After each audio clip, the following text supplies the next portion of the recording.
आसामनि थाखाय दिनै जोबोद गोजोनथाव बाथ्रा जे माखासे बोसोर सिगांनिफ्राय असमिया गामसा बिनि GI टेगिंनि थाखाय एप्लाइ खालामनाय जादोंमोन नाथाय बहुत बोसोर थांनाय उनावहायबो बेखौ मोननाय जायाखै रिकगनिसनखौ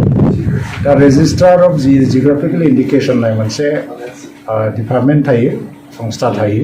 चेन्नाइआव बिनि हेडक्वार्टार भारत सरकारनि सिङावनो बिथांमोननि बिथिंनिफ्राय नै दाखालिनि 13 तारिख डिसेम्बर खालि मोनसे लेटार फैदों जे असमिया गामसाखौ GI टेगिं होनाय जासिगोन GI रेजिस्ट्रेसन बिनि मिनिङा जाबाय मा बेखौ अरिजिन बिनि आइडेन्टिटिया आसामानो जाबाय दस्रायाव जानो हाया जुदिও बेखौ बहाबा प्रडाक्सन खालामोबाबो रावबो क्लेम खालामनो हानाय नङा जे बियो जोंनि होननानै थ' क्लेम खालामनायनि अधिकारा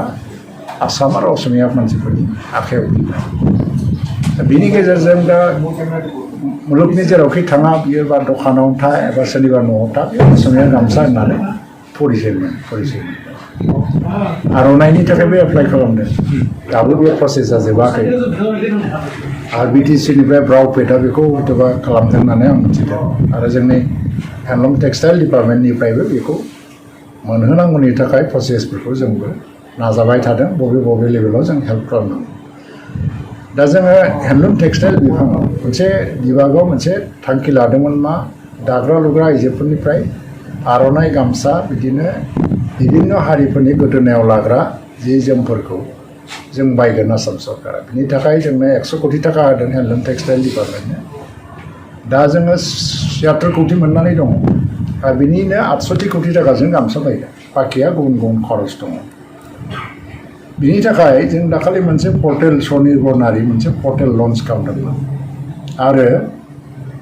बेवहाय माखासे इन्डिभिजुवेल जि उइभार्स बियो माने उइभिं सेन्टारखौ लानाय जानाय नङा बा ज'यै दानायखौ जों रेजिस्टार खालामथ'वाखै इन्डिभिजुवेलि हारसिं दाग्राफोरनि नामखौ जों रेजिस्टार खालामदों फ्राय 4,80,000 बारा 5 लाखसो उइभार्सफ्रा रेजिस्टार जादों आरो BTC ओनसोलावबो मोनब्रैबो जिल्लायाव बांद्राय गाज्रिथार नङा माने मोजां रोखोमैनो रेजिस्टार जादों बाहायबो मोनबा जिल्लायाव आरो जों बाक्सा जिल्लायाव हाइस्ट जादों BTR ओनसोलाव बिनि उनावहाय गुबुन जिल्लायाव एसे खम बबेबा 17,000 बबेबा 18,000 दा गासैनिफ्रायबो जोङो गामसा आर'नाइखौ बायगोन आरो मोनसे दाम फिक्स खालामखाबाय आरो जेब्लानाखि बिसिनि गामसा आर'नाइफोरखौ जोङो एक्सेप्ट खालामो लुग्राफोरखौ थुलुंगा होनायनि मोनसे हाबाफारि लादों बेनि अनगायैबो स्किल डेभेलपमेन्टनिफ्राय लानानै डिजाइनिंनिफ्राय लानानै दा जोङो खुन्दुंनि भान्डार BTC ओनसोलावबो खुलिनो थांगासिनो दङ आगोलाव BTC ओनसोलाव खुन्दुंनि भान्डार गैयामोन यार्न बेंक जेखौ होनो आरो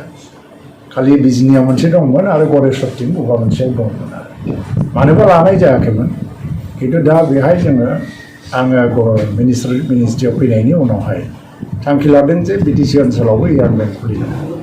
दा यार्न बेंकखौ मोनफ्रोमबो जिल्लायाव खुलिनो थाखाय प्रप'जाल जों होनानै दं फाइनान्सियेल एप्रुभेल नांगौ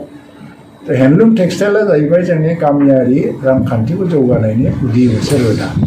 आरो बेखौ जों जौगाहोनो थाखाय गोबां आसुनि लानांगौ दा BTC-आबो मोनसे एरि मिशन लादों